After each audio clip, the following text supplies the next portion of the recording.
An aging nomad stands in the shadow of a massive oak tree in a valley he does not own, lifting a heavy, unhewn stone with dirt-stained hands. The standard religious reading completely misses. The altars of Genesis are not primitive fireplaces for religious ritual. They are territorial claims. The silence. I am the God of Abraham, your father. Fear not, for I am with you. For decades, Isaac has survived on second-hand revelation. He has lived entirely off the spiritual capital of the man who once bound him to the wood. He has trusted the God of his father, but he has never marked the map himself. But right here, in the cold dark, something shifts. He stops digging. He starts gathering rocks. He builds his first and only recorded Mizbeach. Notice the specific cadence of Genesis 26. Verse 25, he builds the altar. He calls upon the name of the Lord. He pitches his tent, and only then do his servants strike water. The worship precedes the water. The permanent stone is laid before the temporary canvas is stretched. The surrender happens before the survival is actually guaranteed. These stones are not a memorial to a dead father. They are an anchor for a terrified son. Isaac finally claims the ground for himself. He bleeds an animal on the unhewn rock, driving a physical stake into the dirt of Beersheba, publicly declaring that the covenant did not die on Moriah and did not vanish in the sand of the Philistine wells. We look back at these altars and see distant history. We see primitive men doing primitive things in a world we no longer understand. But there is. The real question of these ancient stories isn't, why did they sacrifice? It's this. What were they actually building in the dark? A pattern in the architecture of these stones. And it reveals exactly what we are still doing with our own fear today. We do not build with unhewn limestone.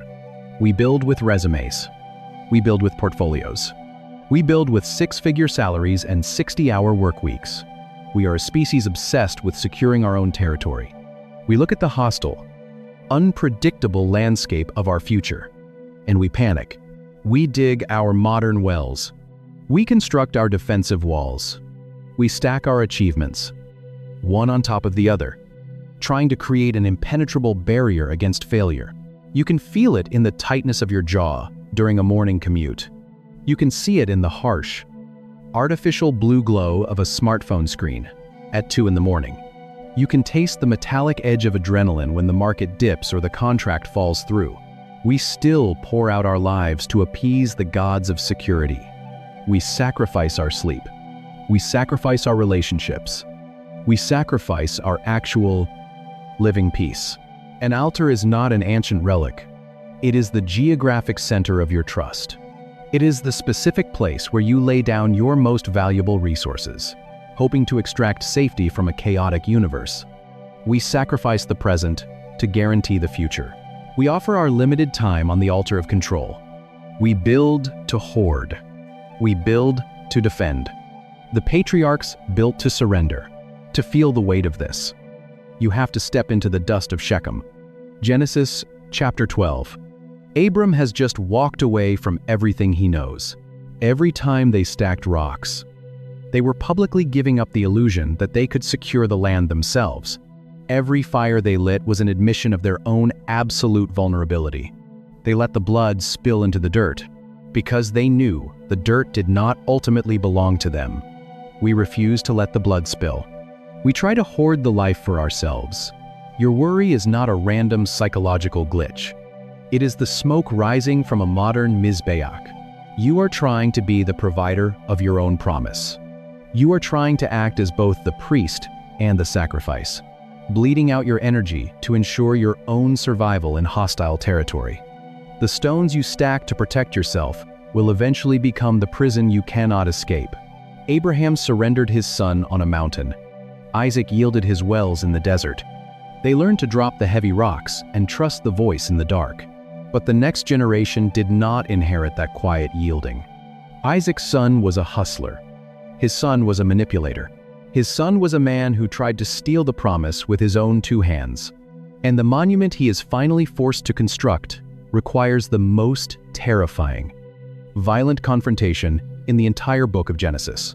The sophisticated civilization of Ur, the security of his father's house. He has traveled hundreds of miles on nothing but a promise. Jacob is running out of time. He stands beneath a massive oak tree near Shechem, his hands covered in the dark soil where he is just buried. Every foreign idol and protective amulet his family secretly carried. His sons have just drawn swords and massacred an entire Canaanite city in revenge for their sister. The surrounding tribes are gathering. You can smell the sour sweat of absolute panic in the camp. You can hear the frantic tearing of tent canvas as they prepare to flee in the dark. And in the middle of this sheer desperation, God gives a patriarch one final, baffling command. He does not tell Jacob to arm his men. He does not tell him to build a defensive wall or negotiate a treaty with the Canaanites. God says, "Arise, go up to Bethel and dwell there. Make an altar there." So Jacob flees to the high ridge. He returns to the exact geographic coordinate where he slept on a bare rock 20 years earlier as a runaway thief. When he left Bethel 2 decades ago, he was alone, carrying nothing but a staff and a desperate hope that he would survive his brother's wrath. He had bargained with God on this very dirt, treating the divine presence like a transaction. But as he stands on that same ridge now, a wealthy man, surrounded by a terrified family, the transaction is over. He gathers the heavy, unhewn limestone. He constructs the Mizbeach. He names the site, arriving finally in a valley at the Oak of Moreh. And the text drops a small, chilling detail right here. At that time, El Bethel, the god of Bethel. Jacob has spent his entire life grasping for control. He grabbed his brother's heel in the womb. He purchased the birthright with a bowl of stew. He stole the blessing in the dark. And he manipulated the sheep genetics in exile to engineer his own wealth. He is a man who fabricated his entire existence with his own 2 hands. But here, surrounded by hostile enemies who have every right to wipe his name from the earth, he finally drops those hands. He pours out the blood of an animal. He pours out a drink offering on the rough stone. The altar at Bethel is not a monument to his religious devotion. It is the physical collapse of his self-reliance.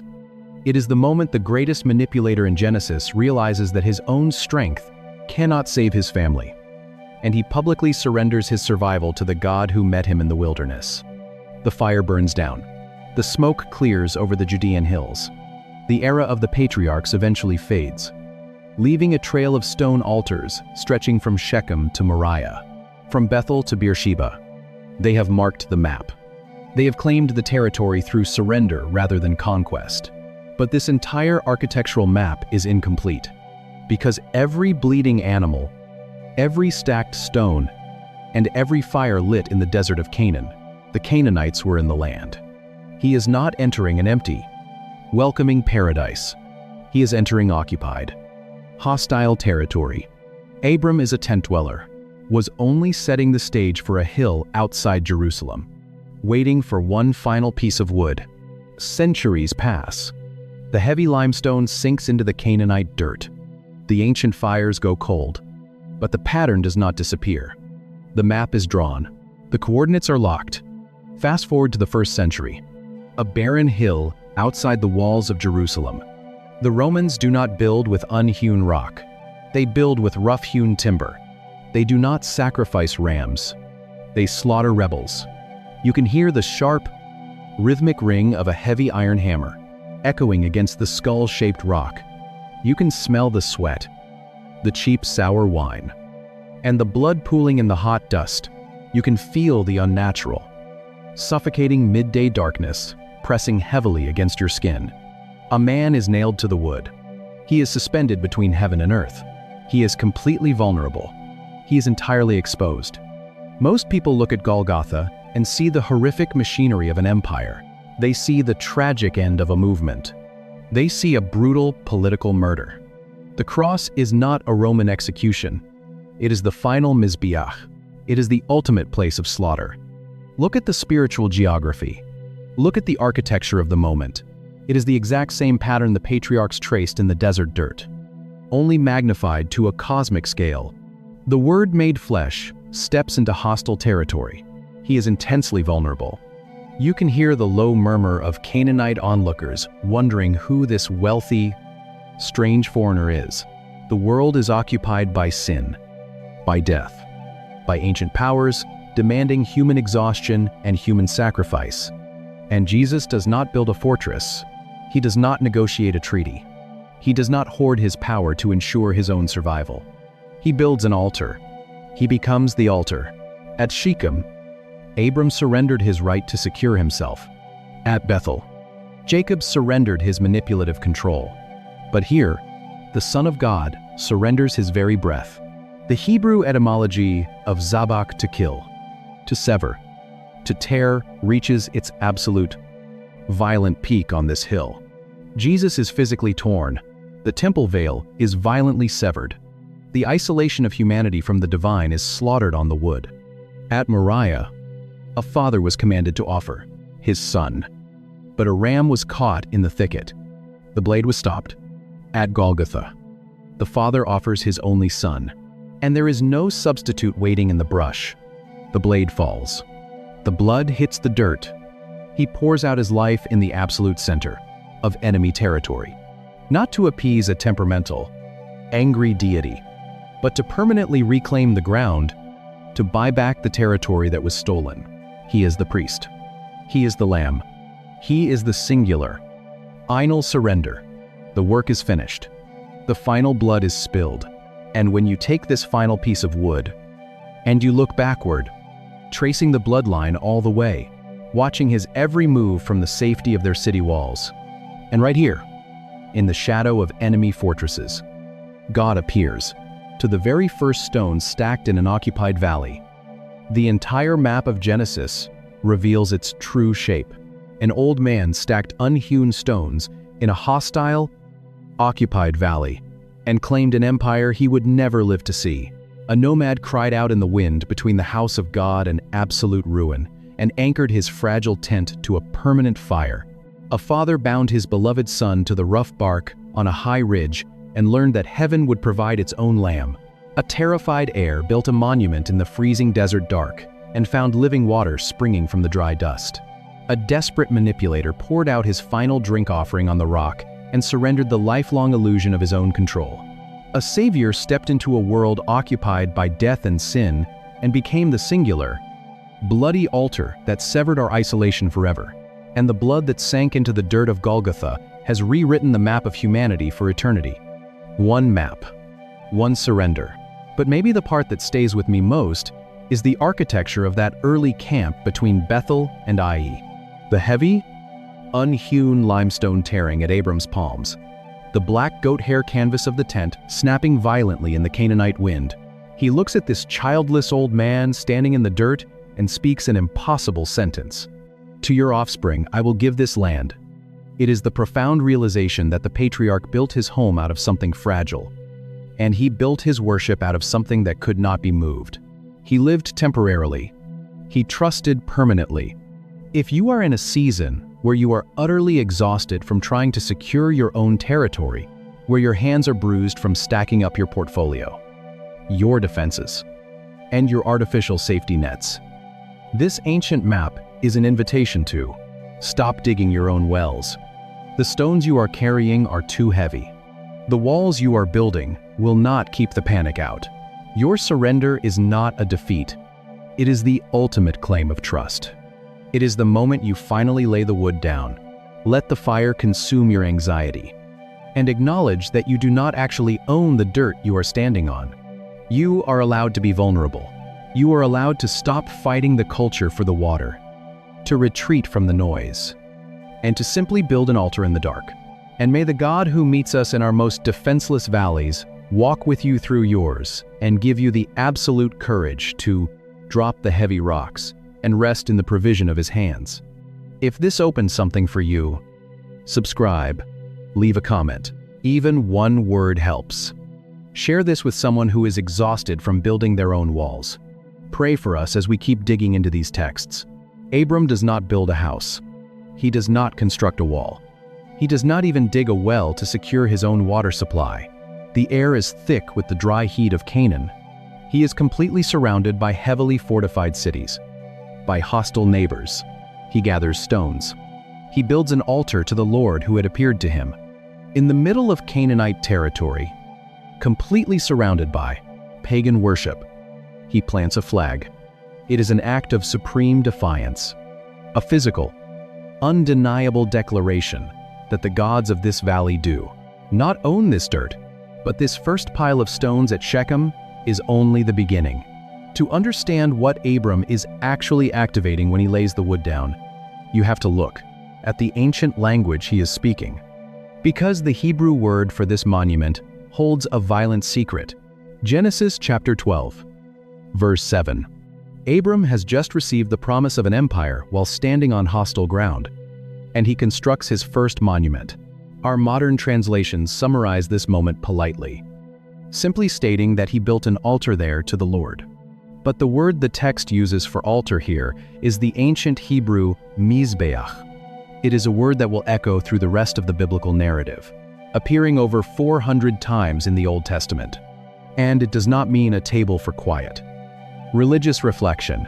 The noun mizbeach derives directly from the heavy, guttural root verb zabach, and zabach means to slaughter, to kill, to sever, by people who worship local deities of rain and soil.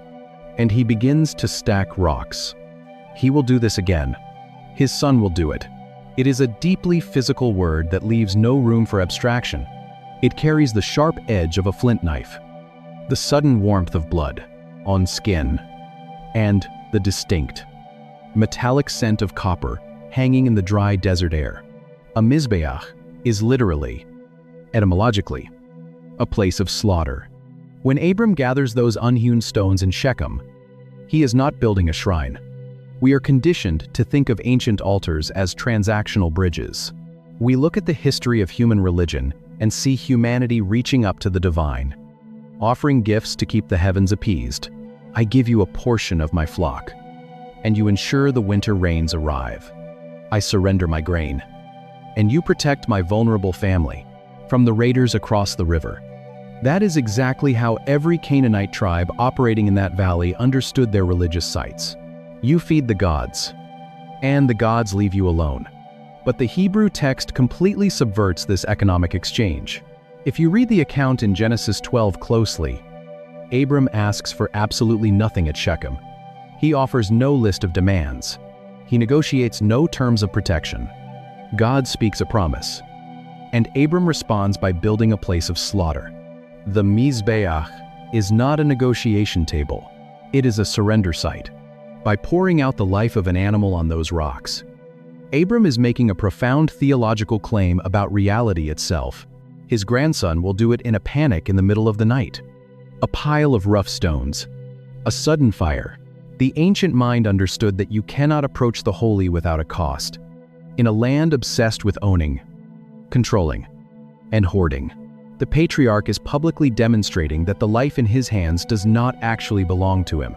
He is relinquishing control in the very place where he is most vulnerable. The heavy stones become an anchor of trust dropped directly into the center of enemy territory. He is not buying God's favor. He is physically acting out his dependence. The fire burns down. The smoke dissipates into the Canaanite sky. And Abram does not stay. He leaves the stones exactly where they are, standing as a silent, bloody witness in the valley. And he packs his belongings.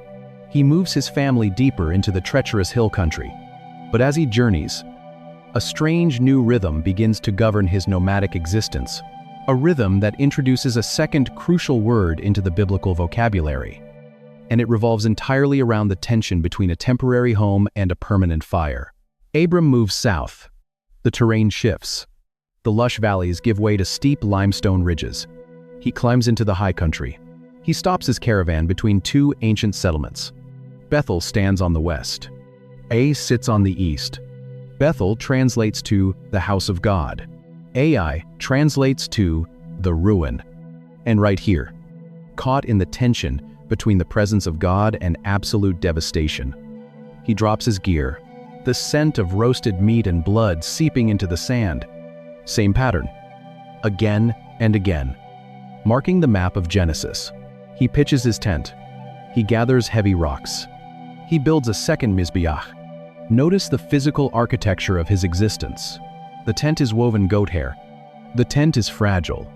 The tent is temporary, easily dismantled the moment the grazing runs out. The altar is stone. The altar is heavy. The altar is permanent. Most people build permanent houses and keep their worship temporary.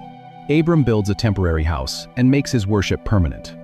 You can hear the wind snapping the black canvas of the dwelling. You can feel the sharp edges of the unhewn limestone tearing at his palms. You can smell the sudden rush of wood smoke rising into the Judean sky. And then the text gives us a specific action. Genesis 12:8 says that beside this altar, Abram called upon the name of the Lord. The English translation makes it sound like a quiet, internal prayer. It reads like a moment of silent, private reflection before a meal, but the Hebrew word operating beneath the text is kara. It does not mean to whisper. It does not mean to meditate silently. Kara is a vocal projection. It means to cry out loudly, to summon, to proclaim a message so that others can hear it. It is the exact same word used for a town crier announcing the decree of a king in the city square. Most people assume they know what these altars are. Most people read these stories and think these are simply ancient places of religious sacrifice. Abram stands beside a bleeding animal on a high ridge. He is surrounded by Canaanite villages. He does not own a single inch of this dirt, and he projects the name of Yahweh into the wind. This is not a private devotion. It is a vocal occupation. He is claiming the territory. He is marking the geographic center of the Promised Land. Every stone stacked is a stake driven into the ground. Every fire lit is a signal flare in occupied territory. He packs the tent. He moves again. He travels to the harsh Negev desert. He descends into Egypt to survive a famine. He returns to the hills. Years pass. Decades vanish. The tent moves constantly, but the altars remain fixed. They are geographic waypoints. They are heavy anchors of a promise he still cannot see with his own eyes. But the stones at Bethel are just a rehearsal. Because the most terrifying altar Abram will ever build does not require a goat or a ram. It requires a 3-day walk up a very specific mountain, carrying the one thing he loves most in the world. We read the account of Genesis 22, and the modern mind instinctively recoils. The narrative of Mount Moriah offends our modern sensibilities. We view it through a psychological lens, analyzing it as an ancient horror story, struggling to comprehend. A primitive way for a patriarch to say thank you to God, or to ask for a blessing, or to appease a demanding deity. How a deity who promised a son could suddenly demand him back on a pile of stones. A father is instructed to take his beloved heir, walk for 3 agonizing days into the mountains, and build a mizbeach, a place of slaughter to offer him up. But when we isolate this event as simply a bizarre test of extreme religious devotion, we miss the architectural symmetry of what is actually being constructed on that ridge. Notice the deliberate progression of the materials. At Shechem, it was just stones. At Bethel, it was stones and a tent. But here, the text heavily emphasizes the wood. Abraham makes his own son carry the heavy wood up the hill on his back, a haunting foreshadowing that will echo centuries later.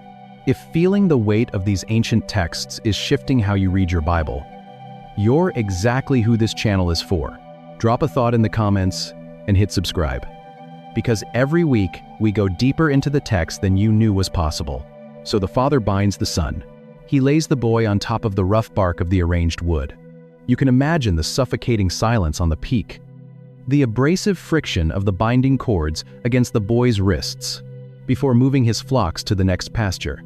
But if you look closer at the precise geography of where these stones are placed, the cold, heavy weight of the iron blade gripped in Abraham's right hand. Every previous altar involved an animal from the flock. But here, the stakes are elevated to the absolute maximum. God is systematically isolating the promise from the provider. And right at the fracture point of history, the angel's voice shatters the silence and stops the blade.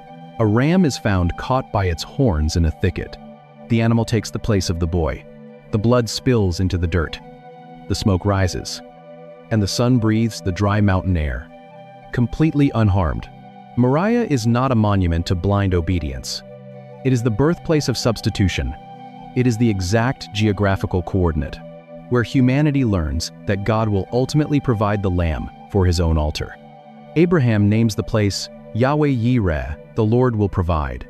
And this specific mountain will not remain an obscure, forgotten summit in the wilderness. Hundreds of years later, a king named Solomon will level this exact peak and build the massive bronze altar of the temple right over this very bedrock. The entire sacrificial system of a nation will be anchored to the stones where a father received his son back from the dead, at the exact moments they are erected. And at the ancient vocabulary operating beneath the English translation, you start to see something. Abraham eventually passes away, leaving a trail of monuments behind. But the weight of the promise now falls to the son who survived the wood. And his first altar breaks the pattern completely. The son who survived the wood is now a grown man. And he is tired. He does not build monuments. He digs. You can hear the sharp, metallic scrape of bronze tools against ancient limestone. You can taste the dry grit of the Negev desert, settling in the back of your throat. Isaac is a man desperately trying to unearth the legacy of his father, spending his energy re-digging the wells Abraham left behind. But the Philistines keep pushing him out. Water in this environment is not a luxury. It is sheer survival. To intentionally fill a fresh well with dirt is an act of absolute hostility, a declaration of ancient warfare. But Isaac refuses to fight. He retreats. He yields. He walks away. He is a man living constantly on the margins of his own inheritance, giving up ground to keep the peace. And finally, he is pushed all the way to a dusty, desolate frontier outpost called Beersheba. Night falls over the camp. The desert temperature plummets, and in the pitch black of his temporary tent, the voice of Yahweh breaks.